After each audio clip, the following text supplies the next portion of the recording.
ዛሬ ደመን ብሏል። 9 ሰዓት ነው በኢትዮጵያ አቆጣጠር ከሰዓት በኋላ እንግዲህ ከተገናኘን አንድ 3 ቀን ሆኖናል። በዚህ ጊዜ ውስጥ የደረስንበትን ምን ላይ እንዳለን በተወሰነ ነገር ለማስረዳት ሞክራለሁ። እንግዲህ እስካሁን የነበርነው እንግዲህ 10 አልን 50 አልን አሁን 250 ስልታዊ ቡድን የሚባለው ላይ ነው ያለነው። እነኚህ 50ዎቹ በሚገባ ከተመካከሩ በኋላ እያንዳንዱ 5 ቡድን 250 ላይ ቀርቦ በተሰጣቸው በየራሳቸው አጀንዳ ላይ የደረሱበትን ወይም ያቀረቧቸውን ጨምቀው ያዘጋጇቸውን ሀሳቦች በማጠናቀር ለ250 የሚያቀርቡበት ነው። ስለዚህ በየሂደቱ ከተነጋገሩ በኋላ እያንዳንዱ የሄዱበትን ሂደት በቃለ ጉባኤ ይያዝና ይፈራረሙና ነው ወደሚቀጥለው የሚያልፈው። ስለዚህ አሁን ወደ ስልታዊ ቡድን ሲመጡ 50 ላይ ሆነው አምስቶቹ የተወያዩበትን ለ250 የሚያቀርቡበት በዛ ላይ የሚወያዩበት ይሄ ቀረ ያልቀረም የሚሏቸውን ሀሳቦች የሚያካትቱበት አንዳንድ ጊዜም ደግሞ ወደ 10 በነበሩበት ጊዜ ያቀረቧቸው ሀሳቦች ትዝ ሲሏቸው 50 ላይ በነበሩበት ጊዜ ያቀረቧቸው ሀሳቦች በሚገባ አለመካተታቸውን ሲያስተውሉ እንደገና እንዲዳብሩ የሚያደርጉበት ነው። ይህንን አድርገው ከጨረሱ በኋላ ሁሉም 250ዎች ማለትም 16ቶቹም በያሉበት ቡድን ይፈራረማሉ። ስለዚህ ይሄ ሀሳቤ ይሄ ነበር እና ወደ መሀል ያመጡን ሀሳቦች ደግሞ እነኚህ ናቸው ብለው የሚግባቡባቸውን በሙሉ በየቡድኑ በተመደቡ አጠናቃሪዎች ለምሳሌ 250 ላይ 25 አሉ። 25ቱ እንደገና በጋራ የተስማሙባቸውን ለ250ዎቹ ያቀርቡና መጨረሻ ላይ በእነኛ ላይ ተፈራርመው ካለቁ በኋላ ወደ 500 ይሄዳሉ። ዛሬ እኔ እናንተ ስንገናኝ እያደረጉ ያሉት ይሄንን ነው። አንዳንድ ቦታ ላይ ሀሳቦች በቶሎ የሄዱላቸው ቡድኖች አሉ። አንዳንዶቹ ደግሞ አሁንም እኔን ከእናንተ ጋር በምናገርበት ሰዓት ሀሳባቸውን በደንብ እንደገና እያዳመጡ እንደገና እያስተካከሉ እንደገና እያዳበሩ ምናልባት ተስፋ የምናደርገው ዛሬ በዚህ ከሰዓት በኋላ ሁላቸውም 16ቶቹም ተፈራርመው ይጨርሱ ይሆናል ብለን ነው። እነኛ 16ቱም ተፈራርመው ከጨረሱ በኋላ ምን ማለት ነው? ወደየ 500 ወደየ አንዳንድ አጀንዳ ወደሚወያዩበት ትልቁ የ500 ጉባኤ ይሄዳሉ ማለት ነው።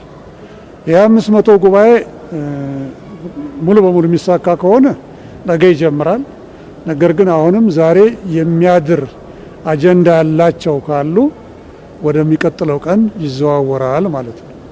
ስለዚህ ለምሳሌ ለዛሬ አሁን ከሰዓት በኋላ ተይዞ የነበረው ፕሮግራም 4000ም እዚህ ትልቁ አንደኛው አዳራሽ ላይ ይገኙና ስለ 500 ሂደት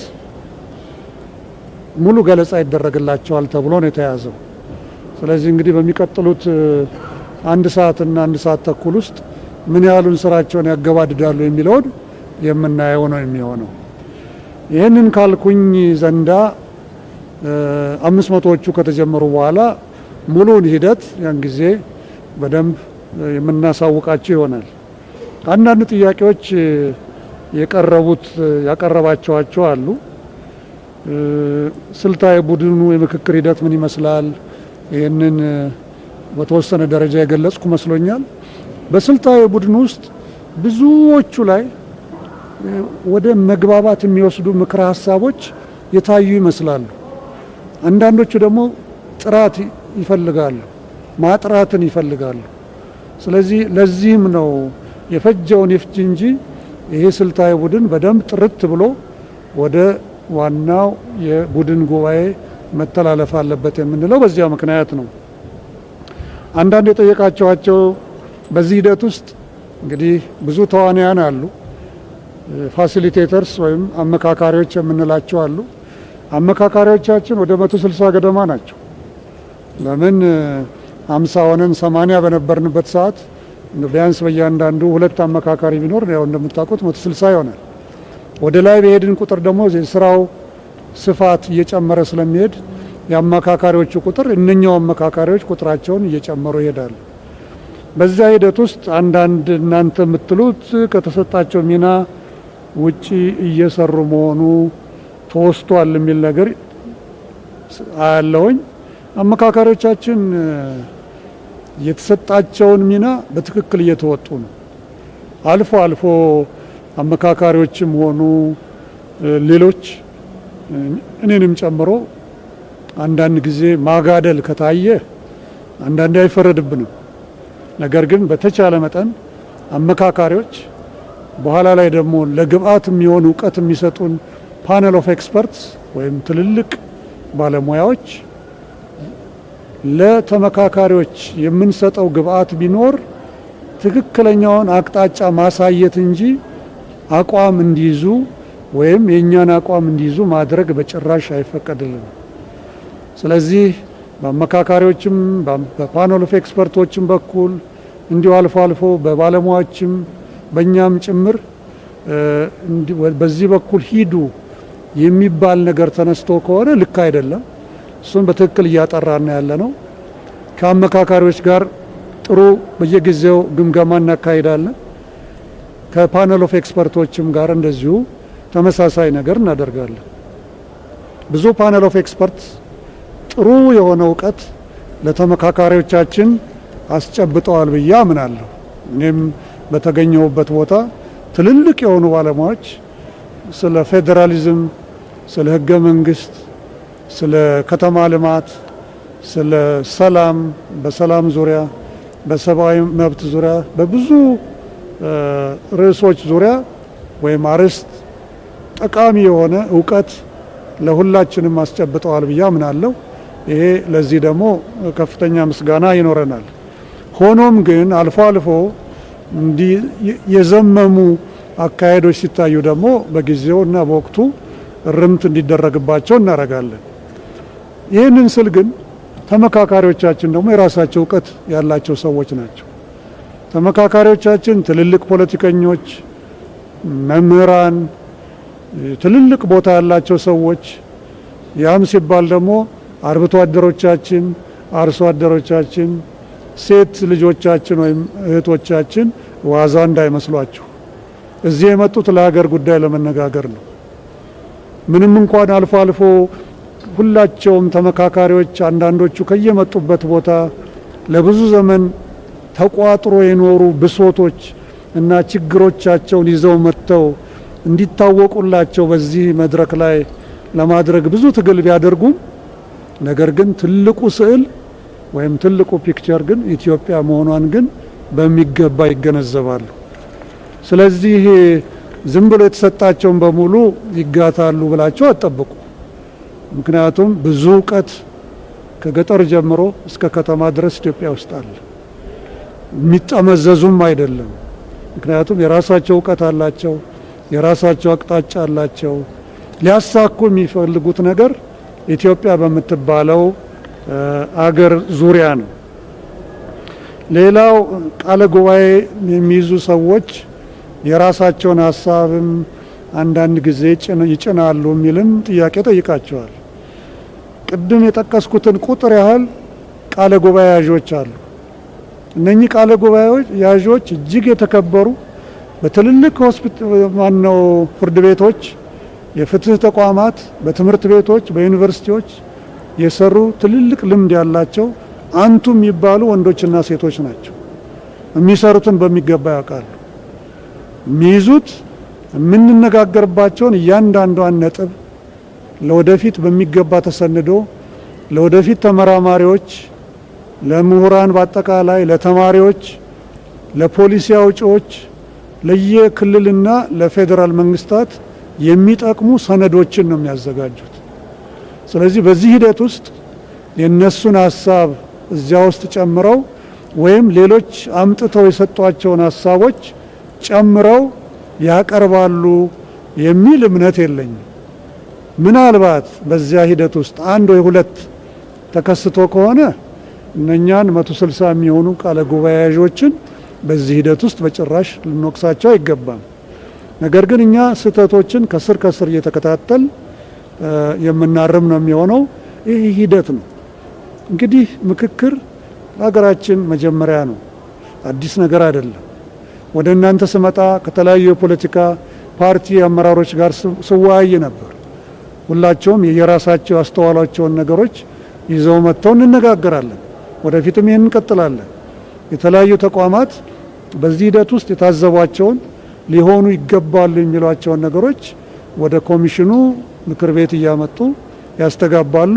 እኛም በሂደት የምናረማቸውና የምናስተካክላቸውን ነገሮች ቀስ በቀስ እያሻሻል እንሄዳለን።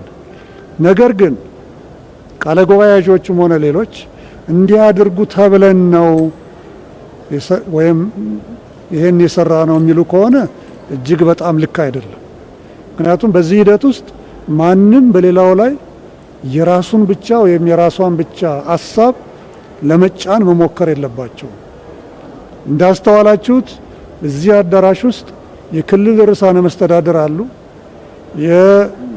የከተማችን ከንቲባ በሙሉ ቀን እዚህ ይገኛሉ እና ሌሎችም የፌዴራል አመራር ሚኒስትሮቹም እዚህ እንደሚገኙ አስተውላቸዋል። እዚህ የሚመጡ የክልል ርዕሳነ መስተዳድርም ሆነ ከንቲባዎች እንዲሁም ሚኒስትሮች እንደሌላው ተመካካሪ በትክክል ቁጭ ብለው በስነ ስርዓት እንዲመካከሩ ነው እንጂ የነሱን ስልጣን ወይም ጉልበት ሊያሳዩን አይደለም። እዚህ ያለን ተመካካሪዎች ሁላችንም እኩል ነን። ለሁላችንም ፊታችን ያለችው መሀላችን ያለችው ከጀርባም ከጎናችንም ያለችው ኢትዮጵያ ሀገራችን ነች። ያንን ነው ማዕከል አድርገን እዚህ እየተነጋገርን ያለ ነው። ስለዚህ በምንም አይነት ቢሆን አንዳችን በሌላችን ላይ ጫና መፍጠር የለብንም። አዎ አንዳንድ የሥነ ምግባር ጥሰቶችን አስተውለናል። ያው እንዳልኩት በምንነጋገርበት ጊዜ ከመጀመሪያው ቀን ጀምሮም ብለው ምንድነው ምክክር ማለት መከባበር፣ መነጋገር፣ መደማመጥና ወደ ማዕከል ወይም ወደ ኮንሰንሰስ ወይም ወደ መግባባት መድረስ ማለት ነው። እዚህ ውስጥ አንዳንድ ጊዜ መከባበር ሲዳከም አስተውለናል። አንዳንዶች ብድግ ብለው የሌላውን ማንነት ለመጨፍለቅ ሲሞክሩ አስተውለናል። ይሄ በፈረንጅኛው በኔ ሙያ ስሊፕ ኦፍ ደ ታንግ ይባላል። በአማርኛ ደግሞ የአፍ ወለምታ ልንለው እንችላለን። ይሄ በጭራሽ ትክክል አይደለም። 15ቱ ስነ ምግባር መርሆቻችን ውስጥ አንዱ የሀሳብን ማፍለቅ ማምጣት እና ወደፊት ማራመድ እንጂ አንደኛውን ሰው በሚያሳንስ መልኩ በጭራሽ መሆን የለበት። እስካሁን ድረስ አንዳንድ ያስተዋልናቸው ነገሮች አሉ። ለወደፊት ግን በኮድ ኦፍ ኮንዳክታችን ወይም በስብሰባ ስነ ምግባር መመሪያችን መሰረት እርምጃ የምንወስድ ይሆናል። እኛ እዚህ ያሉትን ተመካካሪዎች በኩል ስለምናይ እኩል አክብሮት አለ።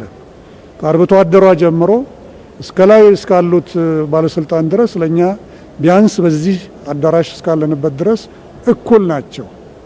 ስለዚህ ይህንን አክብረን እየሄድን ነው። ነገር ግን እንዲህ አይነት አልፎ አልፎ እያጋጠሙን ነው። ይሄ ወደፊት በጭራሽ ሊታረም ይገባዋል የሚል ነው መልሴ። እንግዲህ ምክክሩ የተቀመጠለት መርሃ ግብር እየሄደ ነው ወይስ ተግዳሮት ገጥሞታል? በእኔ እምነት የገጠመው ተግዳሮት ይህ ነው የሚባል አይደለም። ማለት 4000 ሰው ነው ያዝነው። በ4000 ሰው ይዞ ሎጂስቲክሱ ፈረንጆች ናይትሜር ወይም ቅዠት የሚሉት ነው።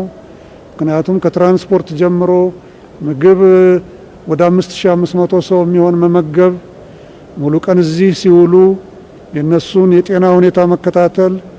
በነገራችን ላይ ዛሬ ደግሞ አንድ ወንድ ልጅ እንዲሁ ተወልዷል። እረ ሴት ልጅ ናፈቀን ባካችሁ። እና ከአዲስ አበባ ደግሞ አንዷ ልጃችን እንደዚሁ ወንድ ልጅ ወልዳለች። ስለዚህ የሚያስደስት ነገር ነው። የአዲስ አበባ ሕዝብ ቁጥር እየጨመረ ነው። ይህ የሚያስደስት ነው። በጣም ሰላም ነው። ግን ሴት ልጅ ደግሞ አምሮናል እና ይከተላሉ ብዬ ተስፋ አረጋለሁ። ስለዚህ ተግዳሮቶች በምንልበት ጊዜ እዚህም እዚያም የሚያጋጥሙ ቅድም እንዳልኩት የጤና፣ የትራንስፖርት፣ የመጓጓዝ የመሳሰሉት ሊያጋጥሙ ይችላሉ። ዋናውና ትኩረታችን ግን በአሁኑ ሰዓት ሙሉ በሙሉ መስዋዕት ልንከፍል የሚገባው ነገር ሀገራችን ላይ በትክክል አንዳችን ላይ ጫና ሳናሳድር ወደ አንድ ያጋደለ ብቻ ሳይሆን ሁላችንንም ወደ ማዕከል የሚያመጣ በብዙ አጀንዳዎች በስምንቱም ላይ የሚያመጣ ምክረ ሀሳብ እንድናመጣ ነው በዚህ አጋጣሚ ጥሬን የማደርገው። አሁንም በድጋሚ እናንተን በጣም አመሰግናለሁ። አሁንም ጥሩ እየሰራችሁ ነው፣ እከታተላለሁ። የሚዲያ ሞኒተሪንግ ጥሩ ይሰራል። አልፎ አልፎ የተቃውሞ ሀሳቦች እንደሚሰነዘሩ አስተውላለሁ። ይህ ደግሞ ተገቢ ነው። ዲሞክራሲ እኮ ማለት ሁሉ ነገር አልጋ ባልጋ እንደዚህ እንደ ወለሉ የተስተካከለ ነው ማለት አይደለም። አንዳንድ ጊዜ ማመላከት ይገባል። አንዳንድ ጊዜ መከፋትን መግለጽ ይገባል።